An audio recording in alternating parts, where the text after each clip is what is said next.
गुरु रूप में कहले ना भगवान रूप में कहले कहीं जे पर्यंत कृष्ण शिष्यस्ते मां स्वाभिमानता प्रपन्न निजको शिष्य बोली स्वीकार करना सेतेबेले कृष्ण भगवत गीता भगवान रूप में कहूले बुझा पड़े ना नहीं तो गीता थुआई गीतार द्वैत स्वरूप अच्छी गोटे भगवत वाणी अच्छी गोटे गुरुवाणी अच्छी गुरुवाणी बेसी अच्छी भगवत वाणी खूब कम अच्छी को पर्यंत भगवत वाणी ना जो पर्यंत अर्जुन निजको शिष्य रूपे ढाली दे नथिले वर्तमान कौन करिबि कुह तुम तो कहछ ज्ञान बड़ पुणी कहछ कर्म बड़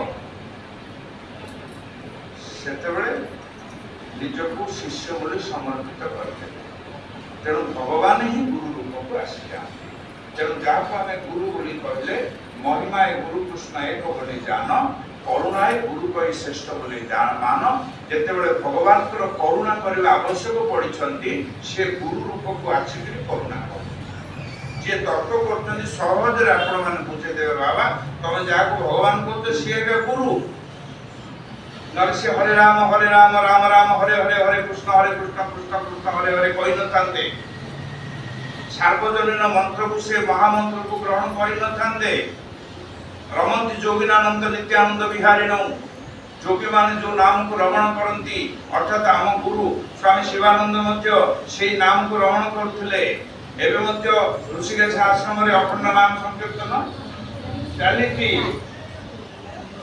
मिछ कथा कहना अर्थात जितेबले चारि प्रकार कथा उठला भगवान गुरु रूप में कहले जे हे अर्जुन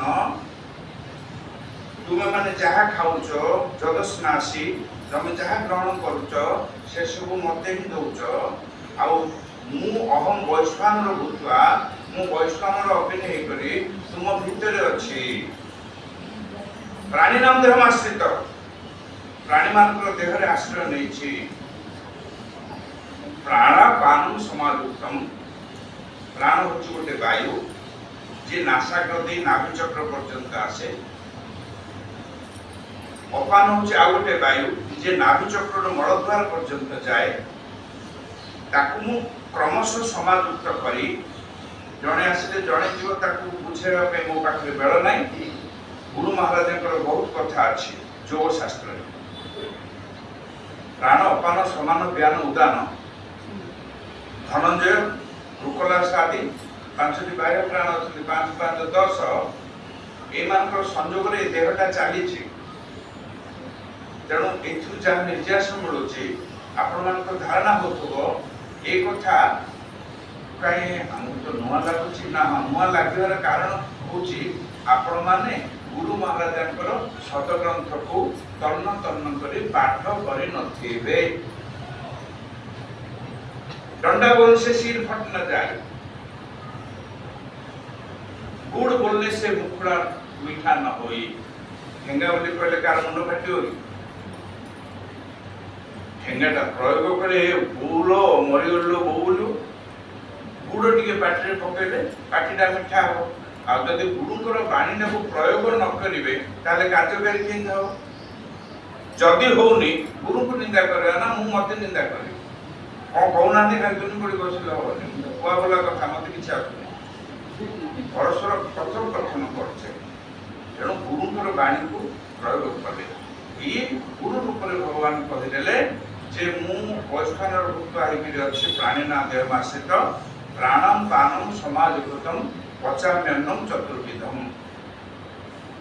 प्राणवायु को अपान वायु को समाजुक्त करी बैलेंस करी मु 4 प्रकार अन्न को पचन करुच्ची कहले सिद्ध करुच्ची पचका करनी सिद्ध करुच्ची पचाम्यन्नम चतुर्विधम सेथुर रक्त कले तुम शक्ति पाउच अन्न खाऊचे बोले आमे चल प्रचल होचे ए शक्ति पाउचे कोठो अनाथ भवती पर्जन्य पर्जन्य अनुसंभव ये अच्छी तार सूत्र तार वर्तमान देखिले खाद्य रस केते प्रकार अन्न पचाम्यन्नम चतुर्विधम गोटे हूँ चौक्य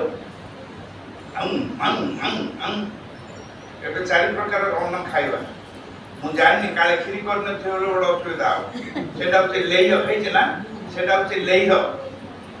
ଏବେ ଆଣିକି ଦଉଥିଲେ ଭାଇ, ସେଟା ହଉଛି ପେୟ। ଆଉ ରହିଲା ଚବ୍ୟ, ଆଉ ଗୋଟେ ଅଛି କହିବେନି ନା କହିଦେବି? ଆଉ ଟିକେ ନାଳ ଗଡ଼େଇବ ବୋଲି ଏଠି ମାଲ ନାହିଁ। ଆଚାର, ଲେମ୍ବୁ ଆଚାର, ଆମ୍ବ ଆଚାର, ବୁଝିଗଲା ନା ନାଇଁ? ଏଇଟା ହଉଛି ଚୋଷ୍ୟ, ଚବ୍ୟ, ଚୋଷ୍ୟ, ଲେହ୍ୟ, ପେୟ। এই 4টা হচ্ছে অন্ন, প্রকার অন্ন। ମୁଁ କହୁଛି ନା ଭଗବାନ କହିଛନ୍ତି, ଗୁରୁଦେବ କହିଛନ୍ତି। ଭଗବାନ କୋଉ ରୂପରେ କହିଛନ୍ତି? ଗୁରୁ ରୂପରେ କହିଛନ୍ତି।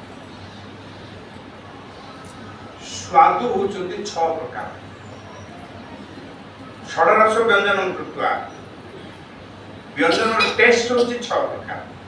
ଆଉ ଆପଣ କହିବେ 4 ପ୍ରକାରରୁ କୋଉଥିରେ କଣ 6 ଗୁଟେ ପଡ଼ିଲେଣି ନା, ଏଇଟା ହଉଛି ସ୍ୱାଦୁ ପ୍ରକ୍ରିୟା, ସେଟା ହଉଛି ଖାଦନ ପ୍ରକ୍ରିୟା, ଖାଇବାର ପ୍ରକ୍ରିୟା। ଚବ୍ୟ, ଚୋଷ୍ୟ, ଲେହ୍ୟ, ପେୟ, এটা স্বাদু, টেস্ট, টেকিং দি টেস্ট। সেটা কোন না কটু, তিক্ত, কষায়, মিষ্ট, অম্ল, লবণ। কেতটা হলো? 6টা হলো। হিসাব আছে না? করিদেলি। কটু, তিক্ত, কষায়। কটু বলে রাগ, তিক্ত কলে পিতা, কষা, মিষ্ট, অম্ল, লবণ। মিঠা, আম্বিলি, লুণ। এটা হচ্ছে রস, ব্যঞ্জন রস, মানে স্বাদিষ্ট স্বাদ রস। কিন্তু গুরু মহারাজଙ୍କର রস হচ্ছে 9টা। এই রসর যেটা ভৌম জগতের আছে, এটা হচ্ছে ভৌম রস। ইয়ার পরে যে রসটা আছে তার নাম হচ্ছে দিব্য রস। এই দিব্য শব্দটাকে কেবল দিব্য, দিব্য, দিব্য, দিব্য, আমার জীবন দিব্য জীবন। আরে দিব্য কুয়াড়ু? ତମେ ତ ଟଙ୍କାଟେ ହଜିଲେ 3 ଦିନ କାନ୍ଦୁଛ, ଆଉ ଦିବ୍ୟ କୁଆଡୁ ଆଇଲା? ନା ମୁଁ ସମାଲୋଚନା କରୁଛି କଣ ଭାଇ, ଠିକ କର ନା ନାଇଁ? ଜଣକୁ ଜଣେ କଥାଟିଏ କହିଲେ ସରିପାରୁନ, ସେ କାହିଁ ମତେ କହିଦେଲା, ସେ ଗୋଟେ ସମୟ କହିଦେଲେ, ମୁଁ ସମୟ କହିଲି, ସେ କାହିଁ ମତେ କହିଦେଲା।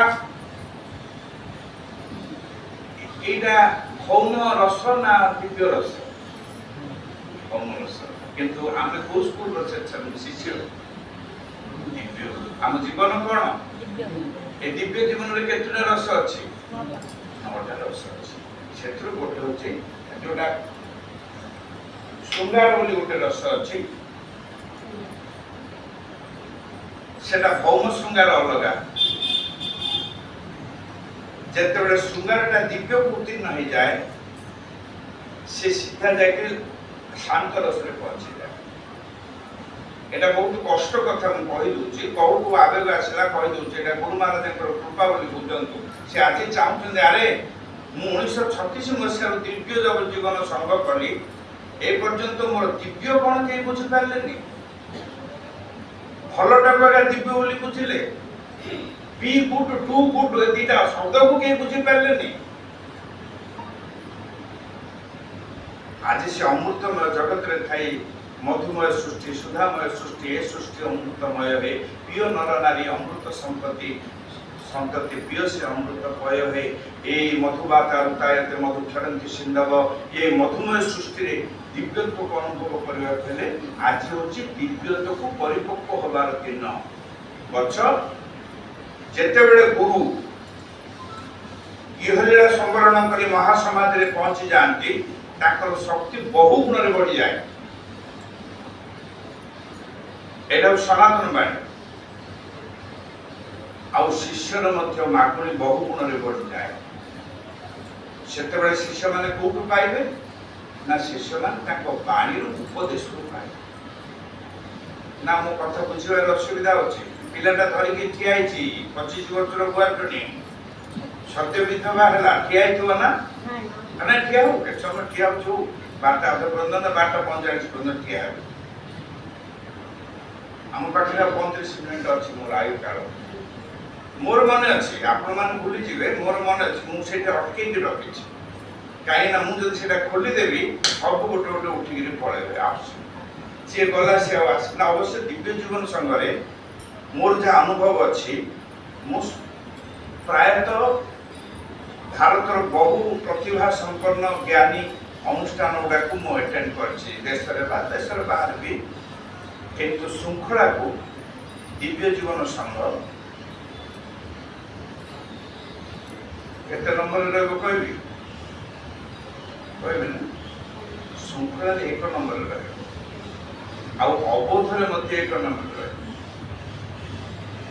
मुंड लगे ना हाँ हाँ कर किसी असुविधा ना बोध जो विरक्त आस